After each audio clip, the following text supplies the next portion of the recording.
Olá pessoal, o conceito de metabolismo e nutrição é talvez um dos mais mal entendidos, a ponto de se tornar frequentemente um bode expiatório, para justificar a dificuldade na gestão de perda de peso e também para usar como desculpa para adotar dietas extremas e que não são baseadas em evidências científicas sólidas. Isso também acontece porque tipicamente subestima-se a quantidade de calorias que são queimadas ao longo do dia e superestima-se a quantidade de calorias que são queimadas em um dia ou durante a prática de um exercício físico. E vamos começar com duas definições simples, tá? O metabolismo basal é justamente aquela quantidade mínima de energia que o nosso corpo precisa para manter as funções vitais em repouso, como respiração, circulação sanguínea, controle da nossa temperatura corporal e funções celulares. Representa, portanto, o nível energético básico que é necessário para o funcionamento dos nossos órgãos internos e sistemas, sem considerar, é claro, as atividades físicas diárias que são realizadas. Em segundo plano, a gente tem o gasto energético total diário, que eu vou chamar aqui de GET, que é a quantidade de energia que uma pessoa precisa durante um dia, considerando todas as suas atividades realizadas. Isso inclui o metabolismo basal, a energia gasta durante a atividade física, e não apenas a esportiva, e também o efeito térmico do alimento. E o GET fornece, portanto, aí uma estimativa completa, da necessidade energética diária de um indivíduo e é fundamental para nortear um correto planejamento nutricional, principalmente quando se fala em emagrecimento. Mas para saber se você tem um bom metabolismo, é necessário justamente conhecer esse GET. Mas antes de explicar aí como você vai fazer esse cálculo, eu já vou pedir para você dar seu like, se inscrever no canal, porque isso ajuda a manter o nosso trabalho e faz com que esse vídeo possa alcançar a mais pessoas. Vamos lá, como é que você vai calcular esse GET, tá? E a gente sabe que existem várias fórmulas aí para você chegar a esse valor, mas se você deseja avaliar seu metabolismo atual, eu sugiro e é preferível que você escolha um caminho diferente, tá?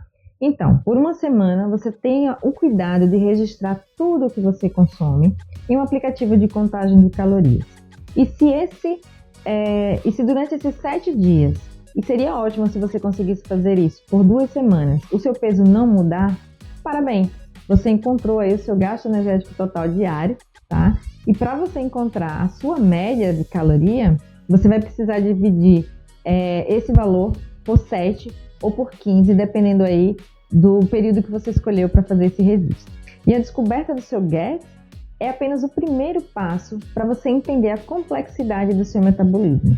Lembre-se de que o metabolismo ele não é um mecanismo estático, mas sim dinâmico, influenciado aí por fatores como idade, sexo, composição corporal e hábitos alimentares. Portanto, mesmo que o cálculo do seu GET possa oferecer uma estimativa que seja confiável da necessidade energética diária, é essencial considerar que as necessidades do corpo podem variar ao longo do tempo. Nesse ponto, é necessário comparar o GET atual com o estimado por fórmulas genéricas. E é muito fácil, é muito simples. E uma das mais práticas é você multiplicar o seu peso corporal, se você for homem, por 32 a 34 e se você for mulher, por 30 ou 32.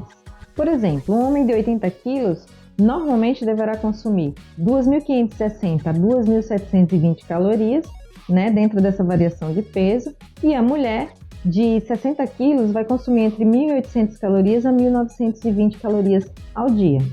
E se a gente parar para lembrar, isso está bem próximo da recomendação geral que a gente costuma falar, que uma mulher necessita de 2.000 calorias por dia e um homem 2.500, Isso obviamente é uma estimativa aproximada e sofre muitas limitações, especialmente no caso de categorias de sujeitos diferentes da média, como é o caso de atletas ou até o oposto, indivíduos que têm sobrepeso ou obesidade. E se, no entanto, sua ingestão calórica média diária for significativamente abaixo desses valores, significa que o seu metabolismo está atualmente com dificuldade, o que não é bom. E isso frequentemente acontece devido a dietas extremas ou dietas extremas mantidas por longos períodos. E nesses casos, o corpo entra em uma espécie de modo de carência, podendo lhe pregar belas peças. E por que eu digo isso?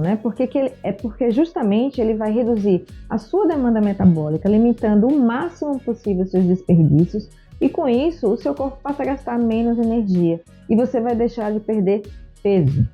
E nessa situação pode ser aconselhável planejar um período de reset metabólico, em que consiste, né, esse reset em uma progressão cuidadosa e gradual, aumentando a quantidade de calorias diárias para que você tenha uma melhor resposta metabólica.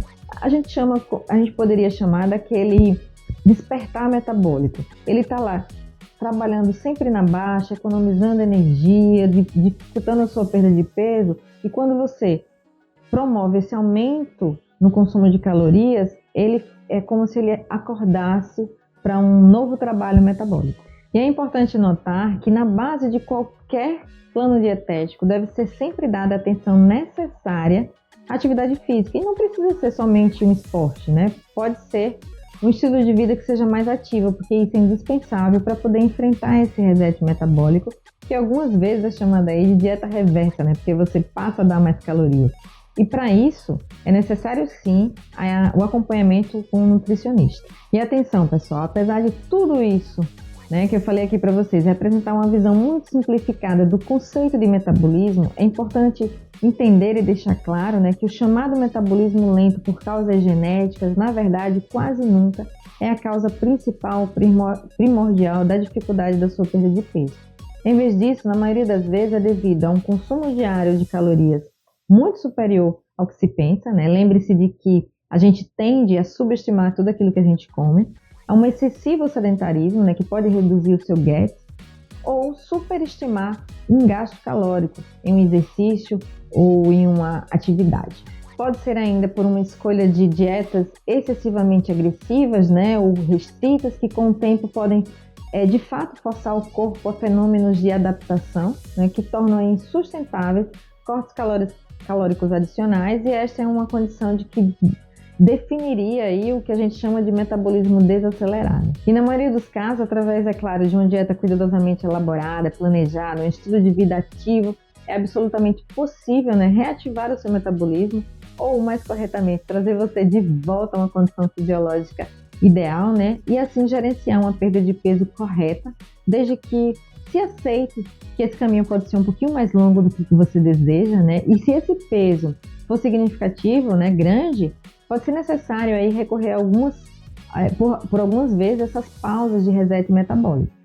Eu espero que vocês tenham gostado do vídeo de hoje. Se esse vídeo foi interessante para você, eu acho que você também vai gostar de assistir esse aqui, onde eu falo sobre os 6 erros que você pode estar cometendo no seu processo de emagrecimento. E se ficou comigo até aqui, já deixa seu like, se inscreve no canal, ativa o sininho para poder receber mais conteúdos como esse. A gente se vê no próximo vídeo. Um abraço da Nutra!